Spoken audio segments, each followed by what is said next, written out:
What's up, everybody? This is Robin Williams with Empower Network. Just coming to you real quick. Hopefully I make this video kind of short.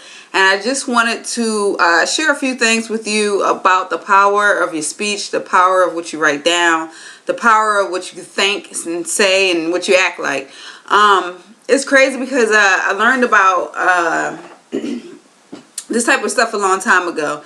So I want to say about 7 years ago, probably at least 7 years. And it's so crazy how many things we actually go through, but we don't realize, how our past thoughts, actions, words actually affected our future. And we just don't know. We're pretty much unaware of how things pretty much got to the point to where they are today. And what blew my mind today is that I was talking to my roommate downstairs, and I don't watch the news or anything like that. I don't watch TV unless I'm like at my mom's house or, just somewhere where they're watching TV. I might, grasp a little bit of what's going on. But honestly, I probably went days and days and days, months maybe, without watching TV. And they were watching RoboCop 2. And obviously RoboCop 2 has been out for a while. I don't remember what year it's been out. But what they told me was they were watching RoboCop 2 because supposedly in the movie of RoboCop 2, they pretty much predicted that Detroit would be in debt and go bankrupt, basically. The city of Detroit. So I'm like, wow, that's interesting. That would make a quick video or like a nice video. And so I looked up the video, and basically when RoboCop, they stated that, this is a movie that somebody wrote, script or whatever. I don't know the person who wrote it or filmed it. But they pretty much stated that Detroit was $37 million in debt, and they're filing for bankrupt. Pretty much the city of Detroit was owned by some other guy now.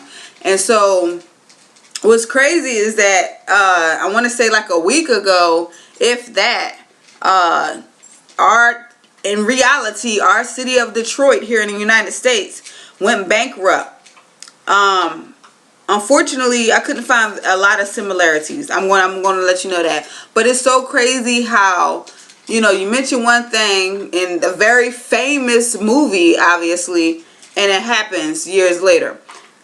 So what, I guess they went $18.5 billion in debt like a week ago. But it's crazy how, one is like the largest city bankruptcy in history.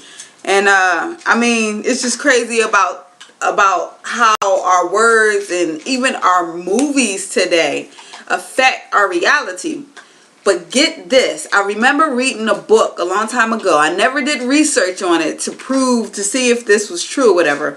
But we all know about the famous story of the Titanic. And what blew my mind when I was reading this book was that they were talking about how years before the Titanic happened in reality, a book was written that was so similar to the actual Titanic incident that it just almost looked crazy. So I did my research today, and if you think like Detroit was just a coincidence, if you think it was a coincidence, you might want to listen to this.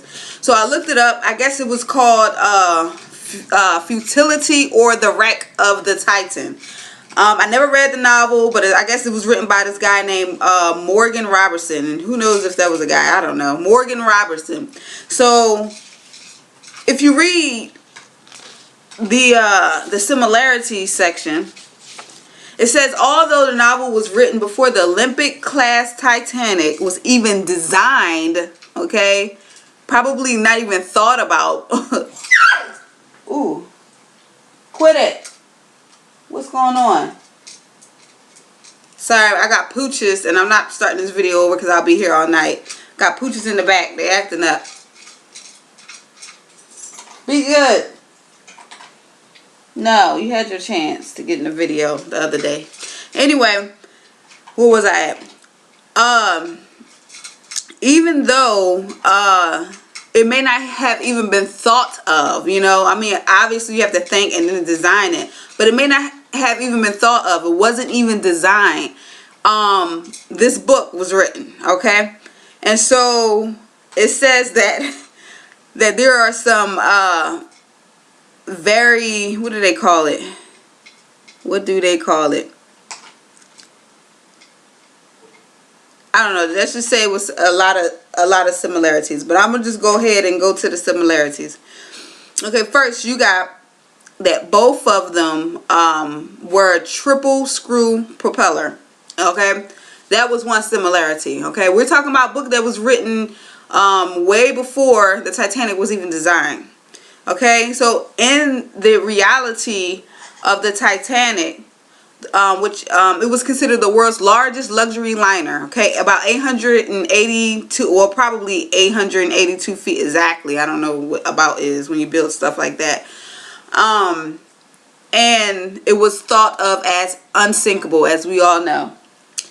The Titan was the largest craft afloat and the largest of the works of men at 800 feet. Very similar, 882, 800 feet. And it was deemed unsinkable, just like the Titanic. And the shortage of the lifeboats.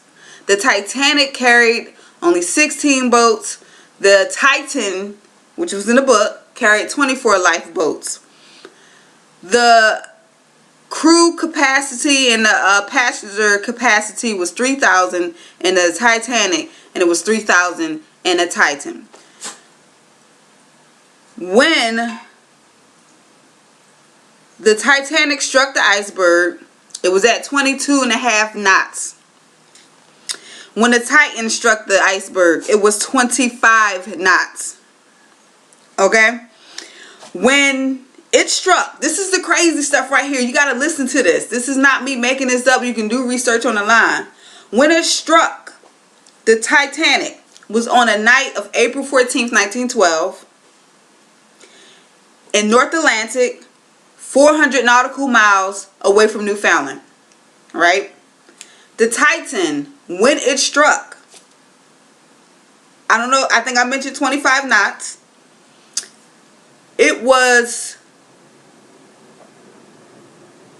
basically both of them were on a starboard side, an iceberg on the starboard side. I don't even know what that means, starboard, but I'll have to research that.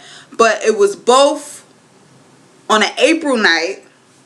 The Titan was also in the North Atlantic at 400 nautical miles from Newfoundland, and it looks like it may have been called Terra Nova at the time. I'm not exactly sure why they have that in the parentheses. But this is unreal. How many similarities are we going to get here before we try to, you know, sit down and think? How powerful are our words? How powerful are the things that we write down? And how can, you know, one novelist affect people years later? You know what I mean? The sinking of the Titanic incident, I guess it killed more than half of the 2,200 passengers and the crew. The Titan was more than half of the 2,500 passengers that drowned. I don't understand.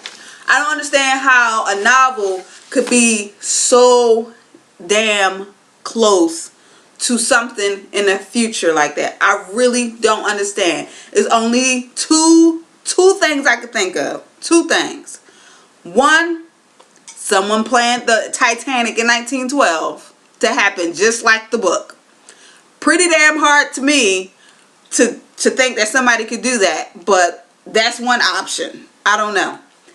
Two, we have a pretty much unthinkable power with our words, with our thoughts, with the things we write down, how our life is designed, what happens to us in our future. It all depends on what we, you know, what we do today, what we think, what we say. And I mean, I'm just blown out. I'm glad I was able to do this video. I'm glad I was able to talk to my roommate about RoboCop, because I probably would have forgotten all about this similarity with the Titanic in the book. But I just want y'all to know that you know, I witness power of the things that we say, talk, and act. Period. Point blank. I witness it in a negative way. I witness it in a great way, you know. And this life is designed to be, you know, the best life we could ever dream of. And it's designed for us to take control of our own life and to do the things that we want to do in this world. And I'm just still trying to think. Like, I don't even want to write a story about my life. You know, in fact, while I'm thinking about it, if you know the singer Jennifer Hudson, I heard this on the radio for myself. She stated to herself that she felt like everything that she sang about, everything negative and heartbreaking and horrible stories that you just don't want to have happen to you, but they sell a lot, started happening in her life. She started seeing fruition of these things in her life. This is, I don't know. I feel like I'm getting too hyped, but all I want to get, the point of this story is watch your words, watch what you say. You know, if you want to surround yourself with people who pretty much, we're pretty much expertise. I don't think that's a word. We're pretty much experts at stuff like that. You know, law of attraction and manifesting the things that you want to see in your life. If you want to surround yourself with people like that, just click the link in the button. Thought they was acting up again. Click the link, get in. There should be a link at the bottom or the side or whatever. Get into Empower Network. Surround yourself with people who will help you take control of your own life. Just get in. It's Robert Williams. Peace.